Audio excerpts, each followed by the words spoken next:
Eu queria, irmãos, dar continuidade a uma palavra que nós temos falado esse mês de maio sobre família. Temos tratado aqui no mês de maio sobre família, temos tratado sobre relacionamentos, temperamentos, e eu queria nessa manhã tratar com você dentro de um tema que é um tema que nós terminamos a palavra do domingo passado falando sobre a sua casa não será abalada.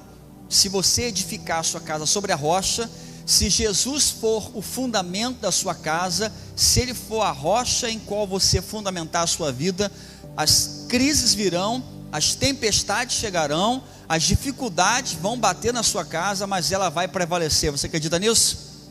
Amém? Glória a Deus. Então é de grande importância que você fundamente a sua casa. Jesus, ele precisa ser a base da nossa casa, a base da nossa família. Mas uma casa, ela não existe apenas com a sua base, com a sua fundação. Ela também precisa ser erguida através dos pilares que vão sustentar essa residência. Eu poderia dizer, sem sombra de dúvida, que os pilares que dão forma a uma casa, nós poderíamos chamá-lo de relacionamentos. Os nossos relacionamentos, a maneira como você se relaciona, a sua habilidade ou não de relacionamento, pode facilitar ou pode dificultar muito a sua família, o seu casamento. Bons relacionamentos podem facilitar a sua vida na igreja, amém? Bons relacionamentos podem facilitar a sua vida profissional. Você sabia disso? Uma pessoa que tem habilidade de relacionamento, ela pode ser bem sucedida no seu trabalho, no seu setor de comércio, onde for. Imagina você chegar numa loja e ser mal atendido. Já aconteceu com você aqui em Araruama isso? Aqui em Araruama não acontece isso, gente. Acontece em outros municípios, sabe? Mas aqui em Araruama todos os recepcionistas e atendentes atendem muito bem, não é verdade? Então, pense só, relacionamento é uma base fundamental para que você prospere na sua vida familiar. Relacionamento é uma parte importantíssima da nossa vida. Eu queria hoje ler com você um trechinho da palavra, um pedacinho até um pouquinho grande, para você que não fez leitura devocional essa semana, vai te facilitar, né? Vamos abrir nossa Bíblia do Evangelho de João capítulo 4. João capítulo 4, esse texto não está no projetor, tá bom? É justamente o pessoal abrir a Bíblia. Então abre a sua Bíblia, para de preguiça. Você trouxe sua Bíblia, irmão? Amém ou não amém? Isso, glória a Deus, que bom. Traz sua Bíblia. Evangelho de João capítulo 4. Nós vamos ler do versículo 1 até o 30, é um texto já bem conhecido, mas é bom que você marca na sua Bíblia aí, e você, quem sabe, dá uma olhada durante a semana. Evangelho de João capítulo 4. Diz assim a palavra de Deus: os fariseus ouviram falar que Jesus estava fazendo e batizando mais discípulos do que João, embora não fosse Jesus que Jacó dera a seu filho José. E havia ali o poço de Jacó, e Jesus, cansado da viagem, sentou-se à beira do poço. Isso se deu por volta do meio-dia. Isso, veio uma mulher samaritana tirar a água, e disse Jesus: dê-me um pouco de água. Os seus discípulos tinham ido à cidade comprar comida. A mulher samaritana lhe perguntou: como que o Senhor, sendo judeu, pede a mim, uma samaritana, água para beber? Porque os judeus não se dão bem com os samaritanos. E Jesus lhe respondeu: se você conhecesse o dom de Deus e quem está pedindo água, você teria pedido e ele teria dado água viva. E disse a mulher: o Senhor não tem com o que tirar água, e o poço é fundo. Onde poderia conseguir essa água viva? Acaso o Senhor é maior que nosso pai Jacó, que nos deu o poço, e do qual ele mesmo bebeu, bem como seus filhos e seu gado? Jesus respondeu: quem beber dessa água terá sede outra vez, mas quem beber da água que eu der, nunca mais terá sede. Ao contrário, a água que eu lhe der se tornará nele uma fonte de água a jorrar para a vida eterna. A mulher lhe disse: Senhor, dê-me dessa água para que eu não tenha mais sede, nem precise voltar aqui para tirar água. Ele lhe disse: vá, chame o seu marido e volte. Não tenho marido, respondeu ela. E disse Jesus: você falou corretamente dizendo que não tem marido. O fato é que você já teve 5, e o homem com quem agora vive não é seu marido. O que você acabou de dizer é verdade. E disse a mulher: Senhor, vejo que és profeta. Então, nossos antepassados adoraram neste monte, mas vocês judeus dizem que é em Jerusalém o lugar que se deve adorar. E Jesus declarou: creia em mim, mulher, está próxima a hora, em que vocês não adorarão o Pai nem neste monte, nem em Jerusalém. Vocês samaritanos adoram o que não conhecem, nós adoramos o que conhecemos, porque a salvação vem dos judeus. No entanto, está chegando a hora, e de fato já chegou, em que os verdadeiros adoradores adorarão o Pai em espírito e em verdade. São estes os adoradores que o Pai procura. Deus é espírito, e é necessário que os seus adoradores o adorem em espírito e em verdade. Disse a mulher: eu sei que o Messias, chamado Cristo, está por vir. Quando ele vier, explicará tudo para nós. Então Jesus declarou: eu sou o Messias, eu que estou falando com você. Naquele momento, seus discípulos voltaram e ficaram surpresos ao encontrá-lo conversando com uma mulher. Mas ninguém perguntou o que queres saber. Ninguém conversando com uma mulher, mas ninguém perguntou o que queres saber ou por que está conversando com ela. Então, deixando o seu cântaro, a mulher voltou à cidade e disse ao povo: venham ver um homem que me disse tudo o que tenho feito. Será que ele não é o Cristo? Então saíram da cidade e foram para onde ele estava.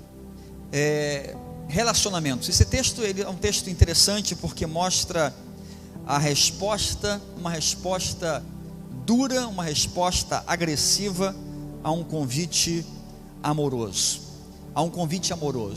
Quando você lê esse texto, eu não sei se quando você lê essa passagem, você se defronta com a rispidez dessa mulher. Jesus simplesmente pediu um copo d'água e ela já vem com pedras nas mãos, falando coisas que não faziam parte do assunto. Era só dizer não. Era só dizer assim: eu não vou pegar água, eu não tenho água para te dar. E ela já traz à tona toda uma questão cultural, toda uma questão de preconceitos, toda uma questão que envolvia os relacionamentos entre o povo judeu e o povo samaritano. E baseado nesse texto, eu queria tratar um pouco com você sobre relacionamento, porque a base da nossa família é a clareza nos relacionamentos. A base para essa igreja são relacionamentos com Deus e com o próximo. A base da sua vida, o seu crescimento em qualquer setor envolve relacionamento. Você não é uma ilha, você precisa de pessoas. E por vezes, irmãos, nós estamos orando, pedindo a Deus que mude as pessoas, mas somos nós que precisamos mudar. E é muito mais fácil a gente projetar no outro a responsabilidade e não assumir a nossa parte daquilo que a gente tem que fazer. Lembra aquilo que Jesus falou? Olha, você que fica preocupado em olhar o cisco no olho do seu irmão, já preocupou-se em tirar a trave que está no seu? Então a verdade é que todos nós aqui, eu e você, nos relacionamos com outras pessoas, da nossa família, da nossa casa, da nossa igreja, setor de trabalho, faculdade, escola, e onde for, você vai se relacionar com gente. Como você tem se relacionado? Você é uma pessoa fácil de relacionamento? Você é uma pessoa tratável? Na semana passada nós falamos um pouco sobre algumas questões que são tóxicas, questões que corrompem os relacionamentos, que atrapalham a nossa caminhada. E hoje eu queria falar um pouquinho por que os relacionamentos não prosperam. Por que o seu relacionamento pode estar dando errado, tá? A primeira razão é porque existem barreiras. Existem barreiras entre você e o seu próximo. Normalmente, relacionamentos não prosperam, relacionamentos encontram dificuldades quando existem obstáculos, barreiras entre você e a outra pessoa. Jesus se encontrou com aquela mulher e pediu água. A resposta daquela mulher foi uma resposta cheia de agressividade. Como que o Senhor, sendo judeu, pede a mim, uma samaritana, água? Por que ela falou isso? Porque havia uma rivalidade histórica entre o povo judeu e o povo samaritano. O povo samaritano é um povo que ficou na terra depois que o povo de Deus foi levado para o cativeiro na Babilônia. Eles permaneceram na terra. Então houve uma disputa, uma rivalidade, uma rixa, dizendo que eles não eram judeus puros. E agora então havia uma antipatia entre esses dois povos. Eles não se davam, eles não se falavam. Veja, querido, não é uma questão igual carioca e paulista. Já viu que tem esse negócio de carioca e paulista? Já viu isso? Ah, mas lá em paulista é assim, carioca é assado. Não é isso.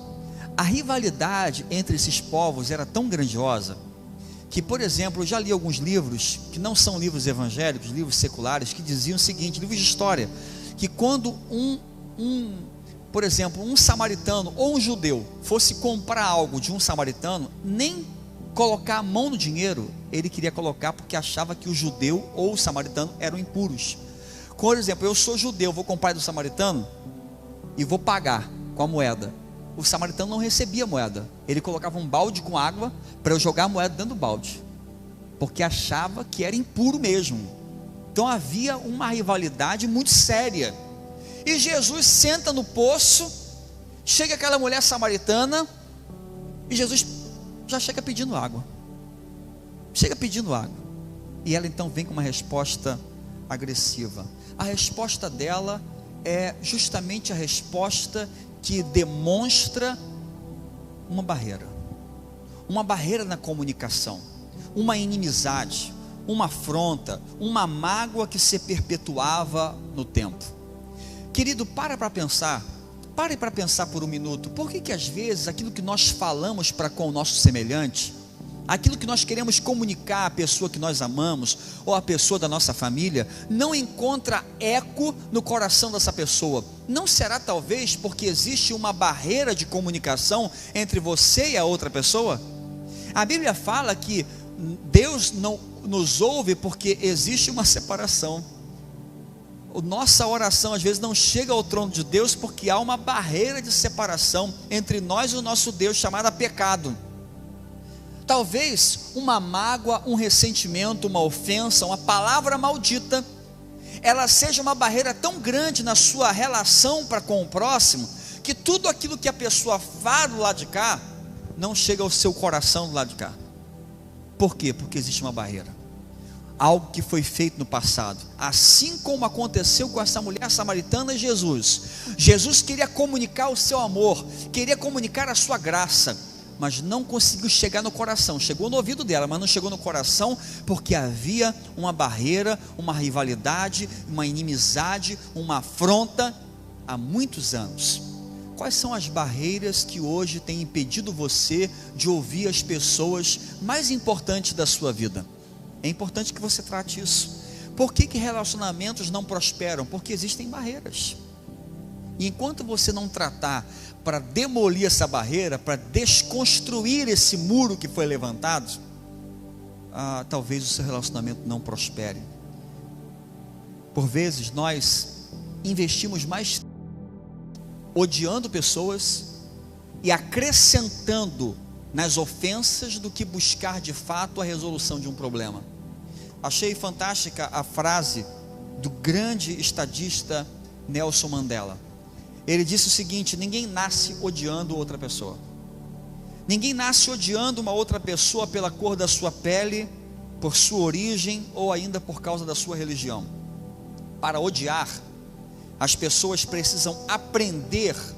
E se você pode aprender a odiar, você pode também ser ensinado a amar. Veja, nós por vezes estamos construindo em cima de um fundamento de uma ofensa. Entenda uma coisa: em qualquer relacionamento, gente, há rivalidades. Você sabia disso? É um engano achar que eu vou me casar com aquela pessoa dos meus sonhos, eu nunca vou ter problema. Problemas fazem parte da vida. Problemas acontecem no relacionamento marido e mulher, mas acontece com filho, pais e filhos. Acontece entre irmãos. A rivalidade acontece entre membros de igreja. Rivalidades acontecem dentro do setor de trabalho. Onde você estiver, haverá rivalidades. A questão é onde você está construindo. Você está acrescentando na rivalidade, ou você está tirando os obstáculos para que haja uma comunicação mais eficiente, um relacionamento mais aprofundado. Nossos relacionamentos também fracassam quando há incapacidade de lidar com as dificuldades. Como já disse, todo relacionamento passa por dificuldade. Casal, você que está vivendo hoje uma situação de dificuldade, entenda, faz parte. Não é novidade, não se surpreenda com isso. Não se surpreenda com isso. Dificuldades vêm para todos, problemas acontecem com todo mundo. Eu já contei aqui para vocês que uma das grandes crises, uma primeira grande crise do meu casamento, que eu não sei se vocês sabem, mas a Raquel, ela tem um dom de vidência para fim de filme. Spoiler. Ela começa a ver um filme, quando começou o filme, a primeira cena, ela já conta qual é o final. Isso é revelação, irmãos, ela não sabe, mas é dom de revelação. E começa o filme. Lembra aquele filme, gente, O Sexto Sentido? Lembra? Quem lembra desse filme, O Sexto Sentido? Gente, ninguém, nem o diretor do filme sabia no final que o moço estava morto, mas ela já sabia. Começou o filme, está morto. Só que isso me irrita, porque eu sou uma pessoa que eu gosto de ver o filme e ir me emocionando junto com o filme. E estávamos vendo um filme, gente, eu estava todo prosa, que eu peguei um filme, nós não tínhamos filhos ainda, então foi aquelas crises no início do casamento. Shakespeare, ela lembra até hoje, porque foi um marco na nossa relação, quase que o nosso casamento fracassou por causa disso. Estávamos vendo um filme, eu peguei o filme na locadora. Quem lembra o que é locadora aí? Tem gente que não lembra mais, acabou, gente.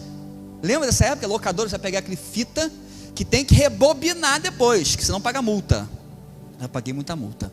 Aí você pegava, aí eu fui pegar o filme, o nome do filme, Shakespeare Apaixonado. Ô glória! Pensei, esse filme é uma benção, vou pegar o filme. Crise, que começou o filme, já contou o final, fiquei chateado, e foi uma briga, e depois teve que resolver, fazer um tratamento lá, uma terapia, né? Aí você poderia pensar assim, poxa pastor, mas você brigou por uma bobeira, e você não? Hein? E você também não briga por bobeira não? Já reparou que a maioria das vezes nós entramos em conflito de relacionamento por bobeiras? Mas as bobeiras denotam que as diferenças entre as personalidades. As pessoas são diferentes. As pessoas são completamente diferentes. Entenda, relacionamentos não prosperam quando há dificuldade em resolver problemas. Problemas vão acontecer. Não tenha dúvida disso. Então a galera da igreja está casando agora. Vocês vão enfrentar problemas. Precisa haver uma predisposição, uma vontade para se resolver. Quando há incapacidade para lidar com as dificuldades, entenda, aquela mulher, a sua dureza de fala não facilitava, não resolvia em nada o problema que ela tinha. Ela tinha um problema. O problema dela não era com os judeus, o problema dela era um problema de relacionamentos. A Bíblia fala que essa mulher já tinha tido 5 maridos, e o que estava com ela, o 6º, agora não era um casamento próprio. Jesus vai no cerne da questão que configurava o problema daquela mulher, porque Jesus quer tratar o problema, quer resolver o problema. Qual a área da sua vida que precisa urgentemente de uma renovação de Deus? Qual é a área da sua vida que você precisa da mão do Senhor? Querido, não entre em pânico, não fique desesperado por estar enfrentando hoje uma dificuldade, uma crise que a gente acha que não vai superar. Peça a Deus ajuda, tenha em seu coração a vontade para resolver, o desejo de resolver. Relacionamentos também não prosperam quando nós deixamos de ser transparentes, quando nós nos ocultamos, quando nós mascaramos nossa dor. A Bíblia fala que Jesus então, ele conversa com aquela mulher, e aquela mulher é honesta na sua abordagem. Aquela mulher fala a verdade da sua vida, ela abre o coração para Jesus. Relacionamentos saudáveis são relacionamentos onde há transparência. Aquela mulher, ela deixou clara a sua condição de vida, a sua realidade, o seu momento que vivia. Às vezes, queridos, a gente está muito preocupado em mascarar a nossa dor, ao invés de expor aquilo que está nos afrontando. Entenda, a lógica disso é a mesma lógica de alguém que vai ao médico, e o médico vai consultar e perguntar assim: você está sentindo dor onde? Você não sei, eu não sei, eu não quero falar. Para haver cura, precisa ter exposição daquilo que dói, a exposição daquela parte que está vulnerável. Seja transparente, seja transparente. O ideal do relacionamento é a transparência. Por isso que quando Deus criou o homem e a mulher, diz o texto da palavra que ambos estavam nus no jardim. Essa nudez para mim ela evidencia muito mais do que simplesmente uma conotação da sexualidade humana, mas também como nós deveríamos ser em relação ao nosso semelhante, em relação à pessoa que nós escolhemos para viver a vida toda. A nudez significa sem segredos. Não pode haver segredo. Não pode haver uma vida pessoal sua e uma outra vida da sua esposa. Não pode, você sabia disso? Ei, maridos, para você essa palavra: se você tem no seu celular uma senha que a sua esposa não tem acesso, você precisa de tratamento no seu casamento, porque está a um passo de cair numa armadilha. Que isso, pastor? Mas temos que ter a nossa individualidade. Se você queria individualidade, não casasse. Se você quer individualidade, não case, porque a Bíblia fala: deixará, pois, o homem, seu pai e sua mãe, e unir-se à sua mulher, e ambos, vocês conhecem esse texto, gente? Ambos, uma só carne significa o quê? Perda da sua individualidade, tá? Ambos ficaram um só. Então não tem esse negócio de não, isso aqui é só eu. Não tem só eu, não, irmão. Tem que ter acesso à senha, tem que ter acesso à senha do banco também. Amém, irmão? As irmãs falam amém na alegria, gente. Amém, pastor, isso, fala a Deus. O pastor hoje está na unção, né? Glória a Deus. Mas é sério, gente. Isso vale também para os dois, tá? Isso vale para os dois. Gente, porque essas coisas pequenas, você pensa que não, mas essas coisas pequenas, elas vão matando o relacionamento, vai desgastando o relacionamento. Você precisa se blindar. Como é que você se blinda em um relacionamento? Se expondo, não tendo nada oculto. Deixa claro, sabe? Deixa tudo muito claro. Está aqui, não tem o menor problema. Isso é bênção para a sua vida. E não foi à toa que uma disse para você: Deus fez o homem dessa maneira, criou homem e mulher nus no jardim, um totalmente patente ao outro. Não há nada escondido, não há nada para se esconder. Seus relacionamentos precisam ser tratados. Quando é que precisa ser tratado? Quando é que um relacionamento precisa de tratamento urgente? Entenda, esse tratamento, irmãos, pode ser um tratamento dentro da sua própria casa. Você e o seu cônjuge, você e o seu filho, você e o seu parente, você e o seu amigo, você e seu colega de trabalho. Pode ser. Esse tratamento pode ser um tratamento também profissional. Você com o pastor, você com o terapeuta de casal, você com o psicólogo, com o psiquiatra. Quando é que um relacionamento precisa de tratamento? Primeiro, quando a sua comunicação é agressiva, quando há agressividade no falar, quando você para de conversar e começa a gritar, quando a conversa vai para outro lado. Eu fico tentando visualizar essa cena de Jesus sentado naquele poço com sede, pede água para a mulher vem com uma resposta agressiva. Relacionamentos precisam ser tratados quando se perde a habilidade de comunicação, quando começam a gritaria. A Bíblia fala isso: tire de vós toda a ira, toda a calúnia, toda a gritaria. Isso não pertence a Deus, isso não pertence, não é próprio. Então, se você percebe isso, entenda, tem que ter tratamento. Isso está errado, não está certo. Isso não é bom para você, isso não é bom para a sua vida. Como que está a sua comunicação dentro de casa? Como que está a sua conversa dentro de casa? Você consegue conversar com o seu cônjuge de maneira bacana? Você consegue conversar com seus filhos de maneira agradável? Você precisa de tratamento. Relacionamentos precisam ser tratados quando o seu trato parece mais um trator, quando o seu trato ele é ignorante, estúpido, quando você perde a polidez, quando você desconsidera a outra parte. Evangelho de João capítulo 4, a mulher continua a resposta. Jesus pediu água, ela disse: quem é você? Se você é judeu, samaritana. E ela continua: o Senhor não tem como tirar água. Você está pensando que você é quem? É maior do que o nosso pai Jacó, que fez esse poço, cavou o poço, deu para os seus filhos, para o seu gado? Olha só, ela não ficou só naquilo ali, ela foi além. Irmãos, nossos relacionamentos precisam de tratamento quando nós perdemos a polidez, quando nosso trato ele está cheio de estupidez, cheio de ignorância. Cuidado com isso. Essa semana eu falei na quarta-feira sobre violência doméstica e fiquei espantado com o número. O Brasil é o país da América Latina com o maior índice de violência contra a mulher. Você sabia disso? 40% de todos os atos de violência contra a mulher acontecem no Brasil. Hoje, dia 22 de maio, 12 mulheres vão morrer vítimas de violência doméstica. 12 mulheres morrem por dia no Brasil vítimas de violência doméstica.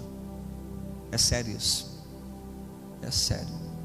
E precisamos tratar. E a igreja, irmãos, ela é uma agência do reino de Deus, amém? O reino de Deus é um reino de amor, amém? Mas também é um reino de justiça. É um reino de justiça. E nós precisamos ser porta-voz da justiça e pleitear as lutas que chegam até nós. Por isso que a nossa igreja é engajada em questões sociais, irmãos.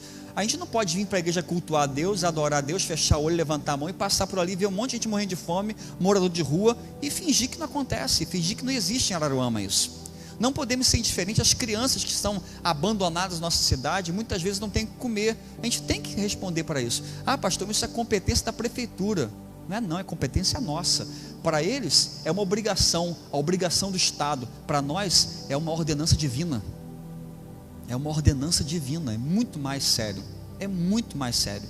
A nossa competência é uma competência que foi o próprio Deus que comissionou.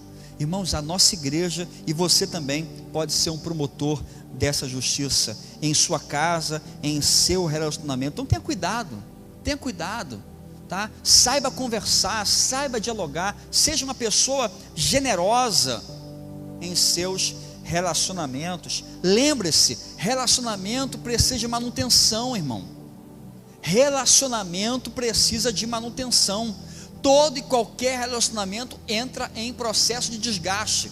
O seu carro, que é um objeto que perde valor, tem desgaste.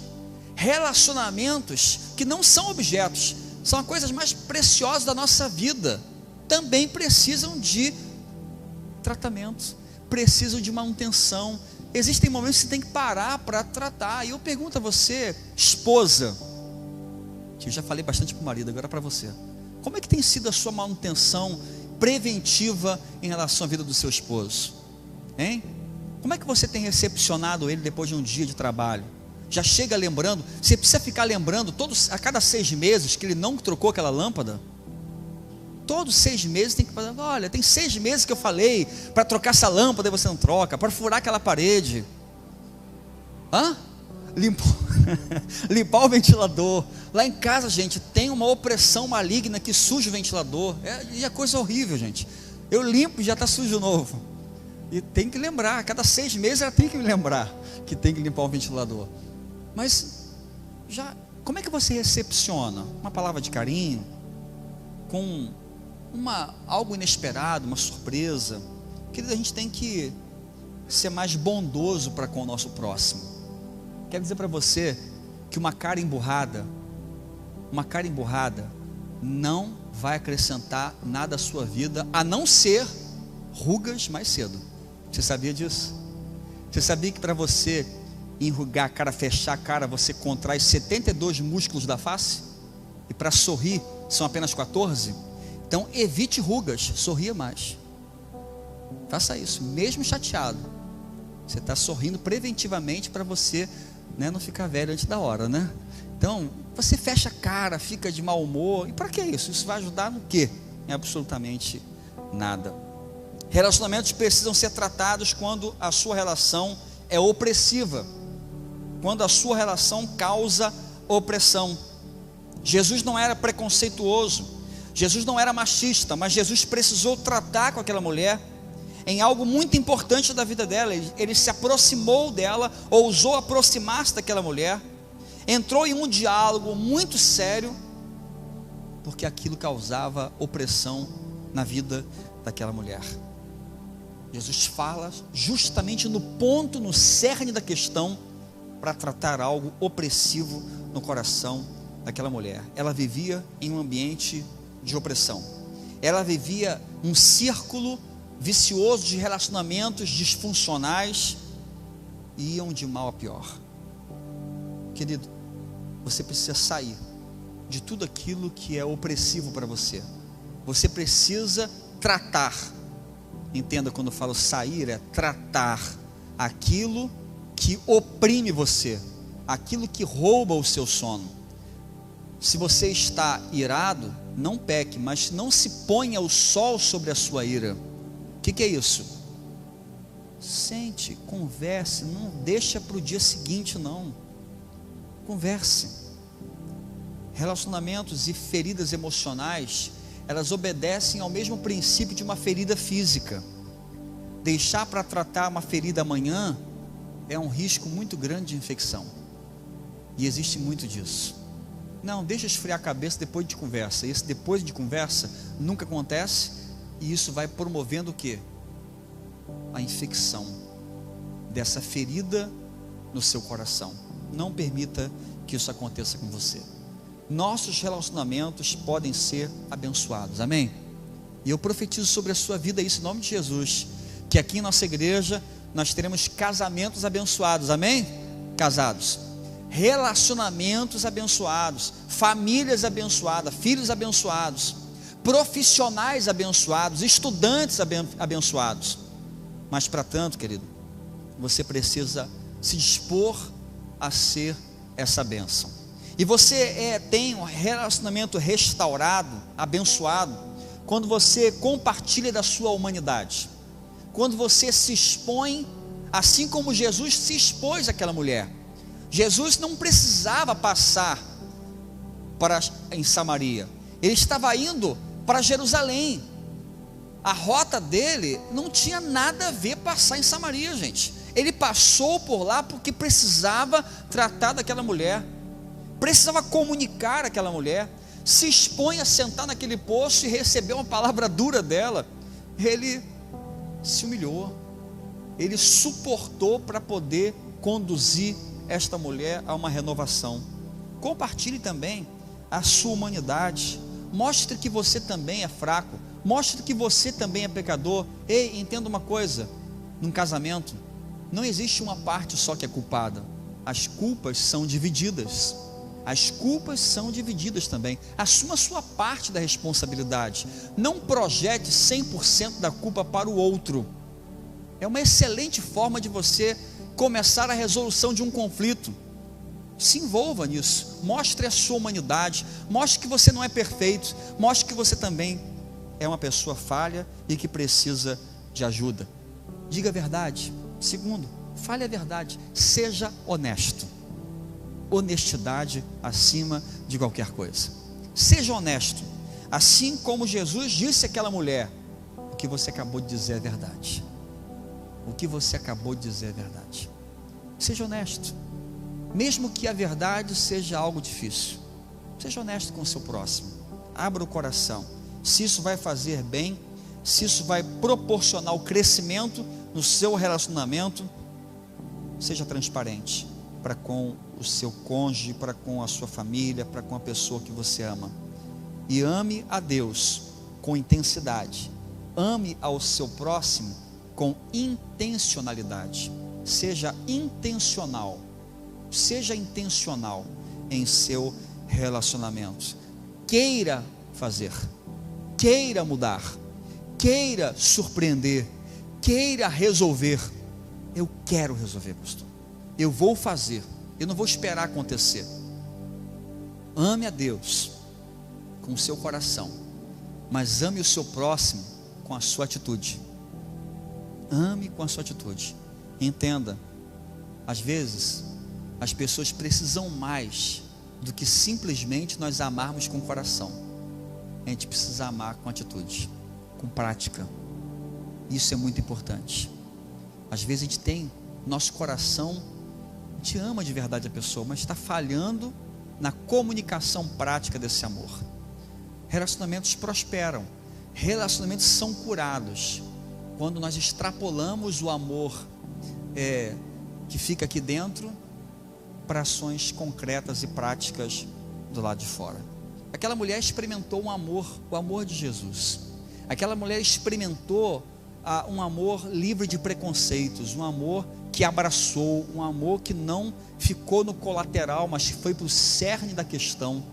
E por causa disso, aquela mulher que antes tinha tanta preocupação com o que as pessoas iriam pensar, essa mulher agora volta à cidade, comunica o que Jesus havia feito, e muitas pessoas foram alcançadas para Jesus por causa do testemunho daquela mulher. João 4,39, muitos samaritanos daquela cidade creram nele, creram em Jesus, por causa do testemunho dado pela mulher.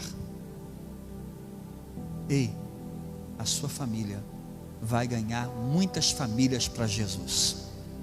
O seu casamento será tão abençoado que outros casais que hoje estão pensando em se divorciar vão ter seus casamentos restaurados. Por quê? Porque você vai experimentar de uma água que Jesus tem para você.